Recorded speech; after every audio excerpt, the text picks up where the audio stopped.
Welcome to day 16 of the 21 days of holiday hustle. This has absolutely flown by, but let's talk about what we're here to talk about today, which is the lead magnet dashboard. So, really quick before that, I want to walk you through some of the additions that I have made to the template from yesterday. If you click on the template from yesterday, like yesterday, say like day 15, technically you will see this, but I did add some stuff from that video. So if you watch that video and you watch this, it'll be a little bit different. And if you actually click on the template, like in the near future, you will also see it has been edited, modified a little bit. So I'm going to go over exactly like the differences that I have made, starting with this. I think I've added this. This is a new addition that I made, which is basically just a calendar view. So all I did was copy and paste the template from before, and I literally just added it as a calendar view. Pretty simple. If you want to use it, just literally copy and paste it to whatever else. And I have the current projects hub that I was talking about that I probably did a bad job of explaining in the last video, but I literally just copy and pasted it, and then I filtered it on current projects is checked.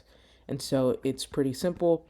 And then I have the lead magnet dashboard, which is what we're here to talk about today. And it's just literally, like I said, copy and pasted it and filtered it on lead magnet, or lead is checked.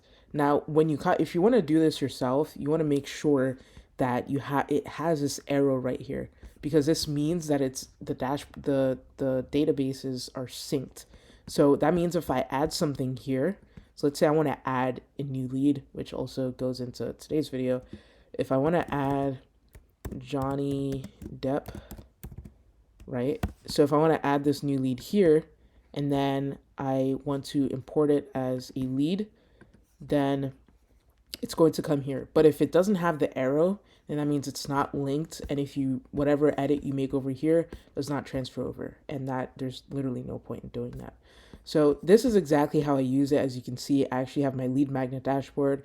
I have my content idea hub and my current projects hub. I have those three things. And what I typically do is I add everything to the lead magnet or to the idea hub. So all my ideas, all my leads, everything, if I have an idea for a lead, I add that here typically. And then what I do is I just click on check and click on lead and check that. So that's basically it. And then it'll appear. Like even if it's an empty thing, it'll still appear. So now let's go with one of the sample names that I've put here. So let's start with Lisa Rowe. This is exactly what I do step by step. Is I open it, and then I click on the template. So new lead template. And you gotta give it a while to load, but while it's loading, we can talk about the properties. So the main properties are from here down. So lead is always going to be checked, especially if it's here. If you add a lead here, and let's say you add, I don't know, Kit Lee. I don't know, I'm just making names up. But if you add Kit Lee and you check, lead will always be checked if you create it over here, right? So Lisa Rowe, for example, lead is always checked. Type, short form, long form, VSL, thumbnail. This is just the kinds of content, the kinds of free work that I do for people. And then done, is it done? Is it not? Have I contacted them? Have I not?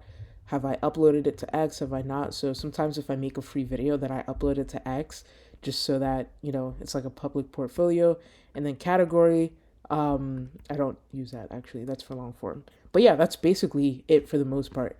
So this is very simple, very bare bones. And I didn't want to make it like anything over the top, because I want it to be something that's like kind of dynamic. Typically it is dynamic, especially with the content types like short form, long form, VSL, thumbnail. It doesn't always need like the same kind of stuff. So theoretically I could make templates for each of these things, but it's just not really worth it a lot of times. And plus there might be a combination of them. So it's just very dynamic and pretty hard to pinpoint. So all I do is I have notes. So it's like, okay, this video I'm going to make, this is going to be the clip, this is going to be the clip. Another video I'm going to make, clip. So if I'm making like shorts, that'll be most likely what it's going to be.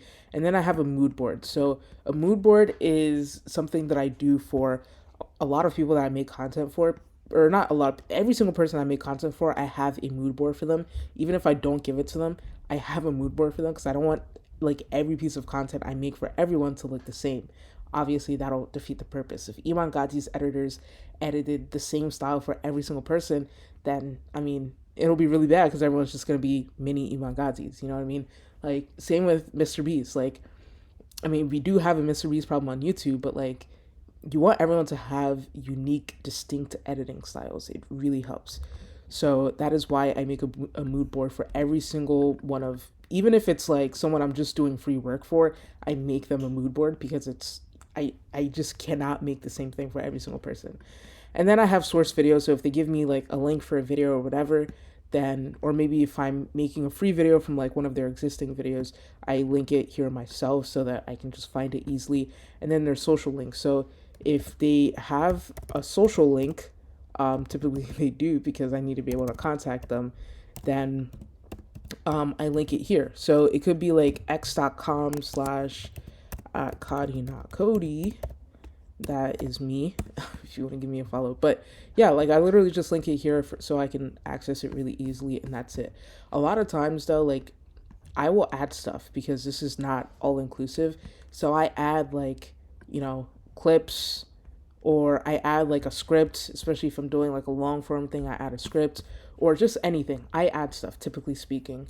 So, yeah, I mean, it's definitely something that's still kind of like in progress, but I would encourage you to kind of, add things as you go along. I'm still like switching between this and Google Sheets. I actually kind of really like Google Sheets. So I'm still like deciding between the two of them. I'm still using Notion for now, but I'm thinking I might switch over to Google Sheets. I don't know yet, but I just thought that I would give this away because it's such a huge part of the database. It's literally the second half of it, and I still have it. I still have it like pinned, right here. It's one of my favorites because I still use it so much.